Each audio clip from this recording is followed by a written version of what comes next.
Hello नमस्कार. इव्हनिंगची वेळ आहे आणि मी इकडं काढत आहे लोणी. म्हणजे 10-12 दिवसाची साय जमा होती, जसं तुम्ही अगोदरच्या व्हिडिओमध्ये बघितलेलं आहे. तर पूर्णपणे लोणी मी मिक्सरच्या भांड्यातनं काढलेलं आहे. एक भांडं खराब झालं, मी दुसऱ्या नंबरचं घेतलं, त्यामध्ये व्यवस्थित झालेलं आहे. त्याला वायसर वगैरे नव्हतं, तरी पण मी काढलेलं आहे, कारण मला ते काढायचंच होतं. यापुढे मी ठेवणारच नव्हती ते, कारण 10-12 दिवस ऑलरेडी झालेलंच होतं. आणि एक ताई म्हणत होते की ताई लोणी तू कशा पद्धतीने काढते, जेव्हा मी बनवते फेसच येतं हे, त्याला पेस येत नाही ताई. जर तसं फेस वगैरे येत आहे, प्रॉब्लेम आहे, तर काय करा, थोडा वेळ ठेवा त्याला काढून आणि परत मग गार पाणी टाका किंवा आईस क्यूब टाका 1-2 मध्ये आणि मग बनवा. मग बघा येतं की नाही. म्हणजे या वातावरणामध्ये गार वस्तू त्यामध्ये घालायची गरज नाही, जसं फ्रीजमधलं पाणी किंवा आईस क्यूब वगैरे ते उन्हाळ्यामध्ये चालतं, पण या दिवसामध्ये थंडच वातावरण आहे म्हणून मी नॉर्मलच पाणी घेतलेलं आहे. तरी पण बघू शकता तुम्ही परफेक्ट लोणी बनलेलं आहे. म्हणजे जास्त वेळ लागलेलंच नाही आहे याला, जसं तुम्ही अगोदरच्या व्हिडिओमध्ये बघितलं. म्हणजे तर पूर्णपणे लोणी काढून घेतलेलं आहे आणि पाणी टाकून मी स्वच्छ धुवून घेतलं आणि लगेच मी गरम करायला ठेवणार आहे.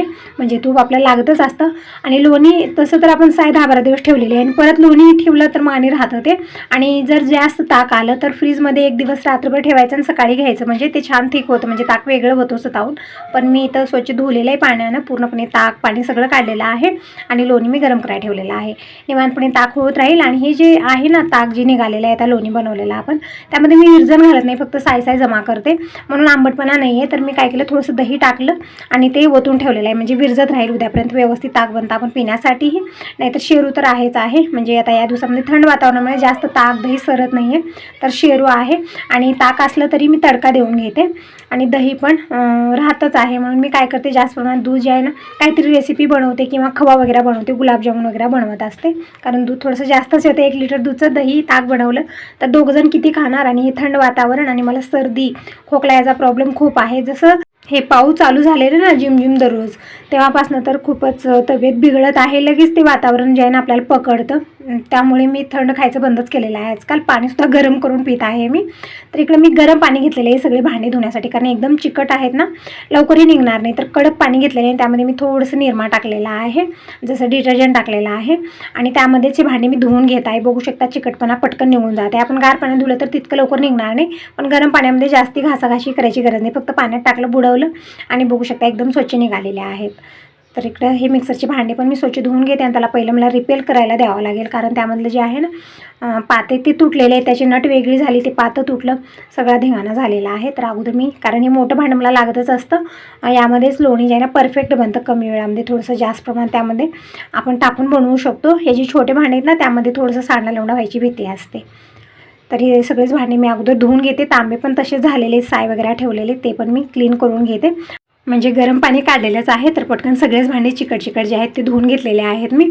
आणि तोपर्यंत इकडं तूप पण बनत आहे निवांत. आणि बाकीची कामं जे आहेत ना, आता स्वयंपाक वगैरे बनवायचं आहे मला, ते निवांत बनवणार आहे. काय विचार करत आहे की काय बनवू, केव्हापासून डोक्यात विचार चालू आहे की काय बनवू. मी जास्त बनवलं तर खपत नाही आहे, कमी बनवू, काय बनवू. म्हणजे भाजी भाकर बनवली, त्यामध्ये जास्त तामझाम आहे, तर मला आता रात्रीच्या वेळेस जास्त करून आपण खिचडीच बनवतो. सगळ्या ताईंच्या घरात हेच बनतं, तर मीही विचार करते की आज खिचडीच बनवायची.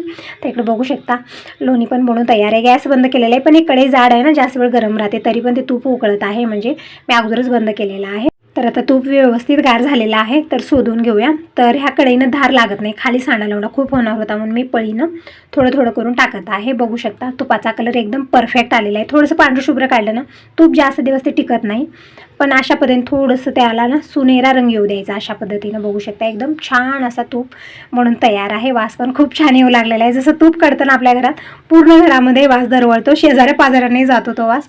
जसं मी चिवडा बनवते, कुठला मसाला बनवतो, तूप कढवतो ना त्यावेळेमध्ये, तर तूप जे आहे ना मी डब्यात भरून ठेवलं. म्हणजे इतकं लक्षात ठेवायचं आपल्याला, तूप व्यवस्थित गार झाल्यानंतर शोधून ते टोपण लावून ठेवायचं आहे, कारण गरम झाकून ठेवायचं आणि कुठलीही वस्तू.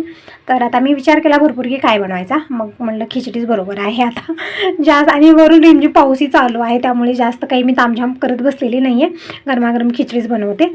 तर इकडे मी तांदूळ छोट्या ग्लासाने ग्लासभर घेतले, स्वच्छ धुवले आणि ठेवले थोडा वेळ. तोपर्यंत मी सगळी बाकीची तयारी करून घेतली. म्हणजे बटाटा, टोमॅटो संपलेला आहे, फक्त बटाटा, कांदा, हिरवी मिरची, कढीपत्ता हे सगळं घेतलेले बारीक कट करून मी. आणि कढई ठेवली गॅसवरती. कढईमध्ये मी 2 चमचे तेल घेतलेलं आहे, मोहरी जिरं टाकलं, हिंग टाकलेलं आहे आणि 2 तेजपत्ते टाकलेले आहेत. आवडीप्रमाणे खडे मसाले टाकू शकता, लवंग, विलायची, हे सगळं छान फ्लेवर येतो, पण मी फक्त 2 तेजपत्ते टाकले, नंतर कढीपत्ता टाकलेला आहे. आणि आता अद्रक लसणाची पेस्ट टाकूया. आणि हे तेल जास्तच गरम झालेलं आहे. जसं मी तुम्हाला म्हणलेले कढया जे आहेत ना खूप जाड आहेत. एक वेळा गरम झालं व्यवस्थित की मग ते तडका बनवा काही बनवा कुठेही प्रोसेसिंग थांबत नाही, त्याची कंटिन्यू ते चालू असतं. आपल्याला फास्ट फास्ट करण्याची गरज असते. तर तेल खूपच गरम झालं होतं. नंतर मी अद्रक लसणाची पेस्ट टाकली आणि लगेच मी कांदा टाकलेला आहे, परतून घेतलेला आहे. नंतर बटाटा टाकला मी, परतून घेतला. आता टाकूया सुके मसाले. सुक्या मसाल्यामध्ये अर्धा चमचा हळदी पावडर, 1 चमचा धना पावडर टाकलेला आहे आणि लाल मिरची पावडर टाकलेली आहे थोडीशी जास्त प्रमाणात, कारण हिरवी मिरची यामध्ये जी टाकलेली आहे एकदम सपक आहे ती, म्हणजे तिखटपणा नाही यायचं आहे त्यामध्ये, त्यामुळे थोडंसं लाल मिरची जास्त टाकलेली आहे. परतून घेऊया. आणि या मिरचीनं कलर पण खूप छान येतो, छान असा रंग येतो खिचडीला, म्हणून थोडंसं जास्त प्रमाणात टाकलं. नंतर मी भिजवलेले तांदूळ टाकलेले आहेत आणि थोडा वेळ कमी गॅसवरती परतून घ्यायचा आहे. पटकन पाणी वगैरे टाकायचं आणि खूप छान खिचडी म्हणून तयार होते. आणि आता टाकूया पाणी. तर पाणी टाकलेलं आहे आणि चवीपुरतं मीठ आणि एखादी कुठलाही मसाला आवडीप्रमाणे टाकू शकता. गरम मसाला, सुहाना मसाला, मी तर सुहाना मसालाच टाकलेला आहे अर्धा चमचा. चवीपुरतं मीठ टाकूया आणि हे सगळं मी एका कुकरमध्ये पलटणार आहे, म्हणजे असंच कढईमध्ये लवकर शिजलं जाणार नाही, भरपूर वेळ जातो यामध्ये, म्हणून मी कुकरमध्ये पलटलेला आहे. आणि कुकरला 2 शिट्या झाल्या, परफेक्ट खिचडी बनून तयार होते. आणि तसं तर लेट खूप झालेला आहे, आज तामझाम करतच बसलेली होते आणि पाऊसही चालू आहे, म्हणून आज थोडंसं लवकरच घरी आलेले आहेत. आणि पूर्ण भिजून चिम्म झालेले होते, तर कपडे वगैरे चेंज केले आणि बसलेले आहेत निवांत आता टी व्ही पहा. तर खिचडी बनवून तयार आहे. आता पटकन मी पापड फ्राय करून घेत आहे. हे जे पापड आहेत ना, हे म्हणजे रेडीमेडच भेटतात दुकानामध्ये, ते आणलेले आहेत अशा पोंगळ्या, तर तेच मी फ्राय करून घेत आहे. जेव्हा असं रिमझिम पाऊस चालू असलं ना, काहीतरी असं पापड वगैरे अशी वस्तू खावीशी वाटते, ते खारुडे असो कुरुडे असो, तर पापड फ्राय करून घेतले. शेंगा पण भाजलेल्या आहेत आणि जेवायला वाढून घेतलेला आहे. तर जेवण वगैरे झालं आमचं. मग नंतर मी भांडी वगैरे क्लीन करूनच झोपलेली होते. आता ही मॉर्निंगची वेळ आहे. इथं पोते कसले दिसत आहेत, तर राशनचे आहेत, रात्री घेऊन आले आणि इथंच ठेवलेले होते. तर रात्री मी काही काढाकाढी केलेली नाही आहे. ही जी ही घाई गडबड असते ना, मॉर्निंगलाच होत असते. म्हणजे सगळा पसारा व्यवस्थित ठेवणं, पूर्ण घरचं झाडणं पुसणं, हे सगळं धावपळ जे आहे ना मॉर्निंगला सुरू होते. टायमिंग तुम्ही बघितलं, सकाळचे 4:30 वाजलेले, 4:30 वाजता उठलेली आहे मी. बरोबर आज झोपच येत नव्हती, खूप लवकर मला जाग आली. 4 वाजल्यापासूनच मी जागी आहे, तरी पण पाऊसही चालू आहे. उठल्यानंतर तरी काय करू हा विचार होता, म्हणून वळवळत पडलेले होते. पण किती वेळ वळत पडणार, उठलेली आहे आणि कामात लागलेले आहे. म्हणजे आपली साफसफाईची कामं दिवसभरही करा तरी पण संपणार नाही, ती आपली घरची कामं अशी असतात. आणि तसं तर मला आज लक्ष्मीला नैवेद्य बनवायचं आहे, म्हणजे शुक्रवार आहे आज, हा आखाडाचा महिना आहे. मी मरे देवीला नैवेद्य केलं मंगळवारी आणि आज शुक्रवार आहे, तर लक्ष्मीला मी नैवेद्य करणार आहे. म्हणजे लक्ष्मीला नैवेद्य घेऊन आम्हाला गावाकडे जायचं आहे. पूजा पण येत आहे, तिला पण मी काल सांगितलेलं आहे, ती पण तयारीमध्ये लागलेली आहे. म्हणजे सकाळी फोन आलेला होता तिचा की ताई काय काय आवरलं, तर आणखीन काही आवरलेलं नाही माझं, तिचं पण काही नाही आवरलेलं आहे आणखीन. म्हणजे इतक्या लवकर आता तरी सुरुवात झालेली आहे. विचार केला की आपण 10-11 वाजता निघूया, म्हणजे एस टीनं आम्ही जाणार आहोत वरवटीला. तर थोडंसं टाईम ॲडजस्ट करूनच चालावं लागेल, कारण एस टी जे आहे ना ते बरोबर वेळेत येते. म्हणजे आता 11 वाजता येणारी एस टी आहे, तर करेक्ट टाईमला 11लाच येते ते. मग मला बस स्टॉपला अगोदर जाऊन थांबावं लागतं. तर पूजाला पण ते सांगितलेलं आहे की थोडंसं लवकर आवर, मी पण लवकर आवरते, कारण जाऊन परत येणं आणि त्यामध्ये वातावरण असं पाऊस झिमझिम चालूच आहे. तर पूजाला टिफिन वगैरे बनवायचा आहे. म्हणजे आजही जातो शाळेत, वेदिका कॉलेजला जाते, मग तिला टिफिन वगैरे देणं, मग नैवेद्य बनवणं, यामध्ये तिलाही भरपूर वेळ जाणार आहे. परत घरची कामं पण खूप सारी आपली होऊन जातात, झाडणं पुसणं, देवपूजा आहे, परत नैवेद्य बनवायचा म्हणजे सपक वरण, फळं, तेलच्या, हे सगळं बनवायचं असतं, आंबील बनवायचं असतं, यामध्ये वेळही भरपूर लागणार आहे. तेच म्हटलं पूजाला की थोडंसं लवकर आवर, म्हणजे आपण एस टीनं जाऊन परत घरी यायला आपल्याला ही वेळेत एस टी भेटली पाहिजे. थोडंसं टाईम ॲडजस्ट करूनच चालावं लागतं. थोडीशी धावपळ घरी झाली तर काही हरकत नाही, पण वेळेत आपल्याला जाणं गरजेचं आहे. तर पूजाला बोलणं झालेलं आहे. आता पटापट मी हे कामं आवरून घेते. तर अगोदर मी पूर्ण घरात झाडू मारून घेत आहे. म्हणजे बेडरूम झालं, किचन रूम झालं, इकडची रूम झाली, हे सगळं झाडून झालेलं आहे. तुम्ही विचारत होता की एक्स्ट्रा किचन रूम तुम्ही का केलेली आहे, म्हणजे इकडच्या रूममध्ये किचन आहे आणखीन एक, तुम्ही का केलेलं आहे. तर अगोदर आम्ही ते रूम किरायानं दिलेलं होतं, कारण जेव्हा आम्ही नवीन घर बांधलेलं होतं ना, तर इथं शेजारी पाजारी कोणीच नव्हते. आता बऱ्यापैकी घरं झालेली आहेत, पण नवीन घर बांधलं तेव्हा एकदम शेती होती, तर कुणाचं घर नाही ना, कोणी माणूस दिसत नव्हतं. मग मी एकटी कशी राहणार, मुलं शाळेत जात होते आणि हे गॅरेजला, आणि बाबाही कधी इकडं कधी तिकडं कधी ताईकडे, असं त्यांचं राहणं होतं. मग त्या वेळेमध्ये एकटीला राहायला खूप भीती वाटत होती, कारण एकदम जंगल असल्यासारखं होतं, इकडे इकडे कुठलीच घरं नाही, फक्त शेतामध्ये एकच घर असं झालेलं होतं, म्हणून आम्ही ते किरायानं दिलेलं होतं. आणि त्याच हिशोबानं आम्ही ती रूम बनवलेली होती. त्या रूममध्ये सगळंच आहे, म्हणजे किचन आहे, जे जे लागतं ती सगळी सुविधा आम्ही त्या रूममध्ये केली होती, कारण आम्हाला ती द्यायची होती. पण आता आम्ही ते रूम जे आहे ना ठेवून घेतलेले घरीच, कारण आता आम्हालाच ते लागणार आहे. आणि तसं तर आता शेजारी पाजारी भरपूर सारी घरं झालेली आहेत, आता तितकं काही वाटत नाही आहे. इथं समोरच तितकं घर नाही, पण साईडला भरपूर सारी घरं इथं झालेली आहेत. म्हणजे अगोदर एरिया इथं नव्हता, आमचंच एक घर होतं. त्यामुळेच आम्ही ते केलेलं होतं. तर हॉलमध्ये झाडू मारून झालेली आहे आणि बघू शकता बाहेर पूर्णपणे अंधार आहे. आणि इथं बाहेर झाडू मारायचं आहे, पोर्समध्ये लाईट वगैरे ऑन केलेली आहे, पण सेरू जे आहे ना उठतच नाही, जागा सोडतच नाही, कारण त्याला पण थंडी खूप वाजत आहे ना, त्यामुळे उठत नव्हता. पण त्याला कसं बसं ते पायपासून काढली तरी पण तो तिथंच बसून आहे. झाडायचं आहे पण झाडू देत नाही आहे, बघू शकता याचे नखरे, अजिबात उठायचं मन नाही आहे त्याचं. तरी पण झाडू मारून घेतलेले आहे, कारण नंतर आंघोळ झाल्यानंतर आणि कुठं झाडणार, आणि खाली अंगणाची साफसफाई तर मी करू शकत नाही, कारण पाऊस इतका आहे ना, पावसात जायला नको वाटत आहे. तर बाहेरचं काही दिसतही नव्हतं, एकदम अंधार होता. तर पोर्स तितकं मी झाडून आलेले आहे, म्हणजे पूर्ण घरात झाडू मारून झालेले आहे. आता पटकन मी पुसून घेते, मॉप घेतलेला आहे. तसं मॉपनं जास्त वेळ लागणार नाही आहे, खूप फास्टमध्ये घर पुसून होतं. जेव्हाही घाईगडबड आहे, कुठेतरी जायचं आहे आपल्याला, त्यावेळेमध्ये मॉप हा खूप उपयोगी पडतो आपल्याला. कमी वेळामध्ये आपली झटपट कामं आवरली जातात आणि क्लीन पण म्हणजे छान स्वच्छ पण होतात. म्हणजे आपण हातानं पुसायला भरपूर वेळ जातो आणि कधीतरी घाईगडबड आहे तर असू दे म्हणतो आपण, कारण वेळ भरपूर जातो ना त्यामध्ये, म्हणून. कारण अगोदरचा जे रुटीन होता माझा थोडासा असाच होता. त्यावेळेस मला मॉप वगैरे घेणं अजिबात आवडत नव्हतं. असं वाटत त्याने व्यवस्थित निघणार नाही, जसं आपण हाताने क्लीन करतो तसं होणार नाही, असे विचार होते. पण जेव्हापासून मी यूज करायला सुरू केलेलं आहे ना, तेव्हापासून मला मॉपच ठीक वाटत आहे. कारण स्वच्छ तर होतं, कमी वेळात होतं, हे महत्त्वाचं आहे. तर इकडे लिक्विड टाकून घेतलेला आहे मी. आणि तुम्ही विचारत होता, एक ताई विचारत होत्या की ताई देवाऱ्यामध्ये 2 कलर कुठले आहेत, म्हणजे मला समजलंच नाही तुमचं म्हणजे काय म्हणणं आहे नेमकं तुमचं. 2 कलर कसले, म्हणजे पेंट केलेलं असं म्हणत आहे का तुम्ही? मार्बलचं मंदिर आहे, त्यामध्ये पेंट केलेलं आहे, म्हणजे गणपती बाप्पाची मूर्ती आहे असं पेंट केलं आहे, थोडंसं डिझाईन केलेलं आहे. पर समोर जे आहे ना स्टोन लावलेले आहेत, ते म्हणजे मंदिर सुंदर असं सजवलेलं आहे स्टोन वगैरे लावून. तसेच कलर आहेत त्याचे, म्हणजे लाल आणि पांढरा असा कलर आहे.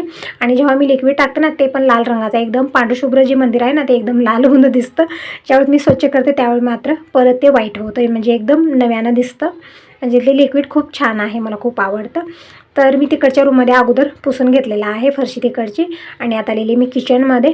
आणि तिकडचं म्हणजे जे जे व्हाईट कलरचे आहे ते अगोदर मी पुसून घेते, मग नंतर हॉलमध्ये येते. पाणी चेंज केलेलं आहे मी, म्हणजे तेच पाणी ठेवत नाही आहे. 1-2 रूम पुसते ते व्यवस्थित, मग परत मी पाणी चेंज करते, लिक्विड टाकते, कारण आपलं घर थोडंसं मोठं आहे, तिकडं आणि इकडं पुसण्यामध्ये तेच पाणी जमणार नाही, वगळवळ होतात उलट, म्हणून पाणी मी चेंज करत असते.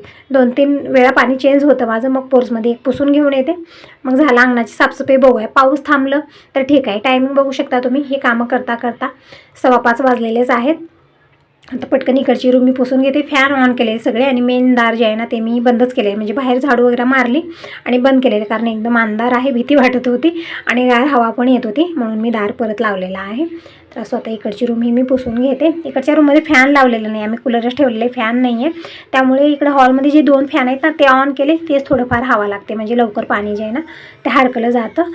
असंच वल्ल्यामध्ये पाऊल पडला ना तसंच डाग पडतात, त्यामुळे फॅन लावत असते. आणि इथं तुम्हाला थोडंसं चेंज वाटत असेल ना, म्हणजे जे टी टेबल होतं मी तिकडच्या साईडला ठेवलेलं होतं, पण चेंज केले मी ते, आणून इकडच्या साईडला ठेवलं. जिथं सोपे आहेत ना तिथं ठेवलेलं आहे, म्हणजे इकडे ठेवून काहीच उपयोग नव्हता त्याचा. ते रिकामं राहत होतं आणि त्यावरती भरपूर सारी धूळ पण जमा होत होती, कारण त्यावरती काहीच ठेवण्यात येत नव्हतं. म्हणून मी काय केलं, इकडे सोप्यापाशी ठेवलं, म्हणजे जसं आपण चहा वगैरे घेतो, प्लेट वगैरे ठेवण्यासाठी काहीच नव्हतं इथं. त्यामुळे हे जे आहे ना मी टी टेबल इथं ठेवलेलं आहे. इथंच अगोदर पण इथंच होतं, पण जेव्हापासून आम्ही फर्निचर बनवलं ना, हे शोकेस बनवलं, तेव्हापासून मी तिकडं नेऊन ठेवलेलं होतं, पण परत मी आणखीन इथंच ठेवलेलं आहे. मला असं वाटत होतं थोडीशी अडचण वाटते, पण अडचण नाही आहे, व्यवस्थित आहे. काही ठेवता म्हणजे आपण प्लेट, चहा, नाश्ता काही ठेवू शकतो आपण, त्यामुळे ते मला तिथंच व्यवस्थित वाटलं. तर झालेले सगळं पुसून हात आलेले मी हॉलमध्ये, आणि बाहेरचं पोर्स पण मी पुसून घेणार, पण आणखी नाही, थोड्या वेळानं, म्हणजे अंधार आहे पूर्णपणे आणि पाऊस जोरदार चालू आहे. म्हणजे थोडंसं ठीक होतं मी ज्यावेळेस झाडू मारत होते, पण आता परत जोरदार पाऊस चालू झालेला आहे, त्यामुळे मी बाहेर गेलेली नाही, फक्त इथल्या इथंच पुसून घेतलेलं आहे. आणि अगोदर मी आंघोळ करून घेते आणि देवपूजा वगैरे करून घेते, मग मी स्वयंपाकवर, आणि स्वयंपाकालाही मला भरपूर वेळ जाणार आहे. परत त्यांच्यासाठी चहा वगैरे यांचं आवरून द्यायचं, खूप सारं होऊन जातं आपल्याला. सकाळी सकाळी ना भरपूर सारी आपली कामं होऊन जातात. साफसफाईची तर असतातच असतात, त्यामध्ये सगळ्यांचं आवरून देणं हे ते पण खूप होतं. आणि आपण कुठेतरी जायचं म्हणलं खूप आवरायचं असतं आपल्याला. म्हणजे मला आता जायचं आहे, तर 10 वाजेपर्यंत सगळं म्हणजे स्वयंपाक आणि जी कामं आहेत ते वेळेत आवरून आणि स्वतःचं आवरून घेऊन मग मला निघावं लागेल. मग थोडंसं टाईम ॲडजस्ट करूनच चालावं लागते, थोडंसंही आमक-टमक नको. एक सलग माझी कामं चालू आहेत 4:30 वाजल्यापासून. तर सगळी मॉर्निंगची कामं आवरलेली आहेत, पण बाहेरचं मी काहीच केलेलं नाही, म्हणजे काहीच नाही. झाडणं झालं, पाणी शिंपणं, रांगोळी काढणं काहीच नाही, कारण जोरदार पाऊस चालू आहे. तर आता मी अगोदर ब्रश करून घेते, पाणी काढून घेतलेलं आहे आणि आंघोळ करून घेतलेली आहे. म्हणजे टायमिंग सांगितलं तुम्हाला 5:45 वाजले असतील आता. आता पटकन मी स्वयंपाकाला सुरुवात करते. तर किचन काउंट एक वेळा स्वच्छ पुसून घेते आणि मी पाणी भरून घेणार आहे. म्हणजे अनसूट पाण्याचा स्वयंपाक बनणार आहे, जेही बनणार आहे. म्हणजे आता नैवेद्यासाठी आपल्याला बनवायचं आहे. त्यामुळे जे हांडे वगैरे भरले ते भरूनच आहेत, पाणी सरत नाही आहे. जसा भरले मी तसेच आहेत ते हांडे, तितकं पाणी पिणार कोण, म्हणजे थंड वातावरण झालेले त्यामुळे. तर आता मी कॅन जे आहे ना ती धुवून ठेवलेली मी कालच, तर कॅन भरून घेते. आणि खिडक्या पण उघडल्या, बघू शकता. आता थोडाफार उजेड आलेला आहे, म्हणजे तितका अंधार नाही आहे. जसं 6 वाजले तसं थोडासा उजेड येऊ लागतो. तर कॅन मी धुवूनच ठेवलेला आहे. कॅन भरून घेते आणि याच पाण्यानं देवपूजेलाही पाणी घेणार आहे आणि स्वयंपाकाला, म्हणजे जे स्वयंपाक बनेल अनसूट पाण्याचाच बनवणार आहे. चहा वगैरे बनवण्यासाठी हांडे भरूनच आहेत. तर इकडे कॅन मी लावलेला आहे आणि कॅन भरून मी इथंच ठेवून घेते, म्हणजे बाहेर नेणार नाही. म्हणजे आता स्वयंपाकाला मला लागणारच आहे म्हणून इथंच ठेवलेलं आहे. आणि इकडे डाळ पण मी काढून घेतलेली आहे. तर तुरीच्या डाळीचं सपक वरण बनणार आहे. परत फळं, जसं मी मरे देवीला बनवलेला होता नैवेद्य, सपक वरण, फळं, आंबील, भात, दही, खडीसाखर, हे सगळं बनणार आहे. म्हणजे थंडी म्हणून, म्हणजे गारवा म्हणून हा सगळा नैवेद्य देवीला दाखवला जातो.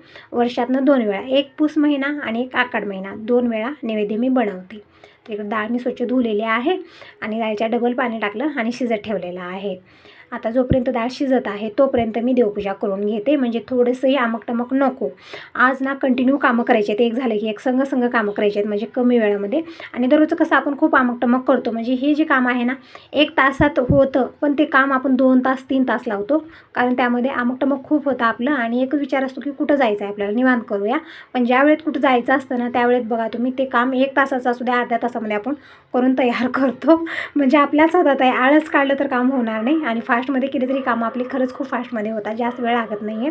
तर असं ताईंनो, तर मी कशा पद्धतीने नैवेद्य बनवला, लक्ष्मी मातेचं पूजन कसं केलं, सगळं याच व्हिडिओ दाखवेन. तर व्हिडिओ खूप मोठा होत आहे म्हणून या व्हिडिओला मी 2 भागात डिवाईड केलेला आहे. तर नेक्स्ट व्हिडिओमध्ये नक्की बघा आणि हा व्हिडिओ कसा वाटला मला कमेंट करून नक्की सांगा. बाय बाय, टेक केअर सर्वांना. श्री स्वामी समर्थ.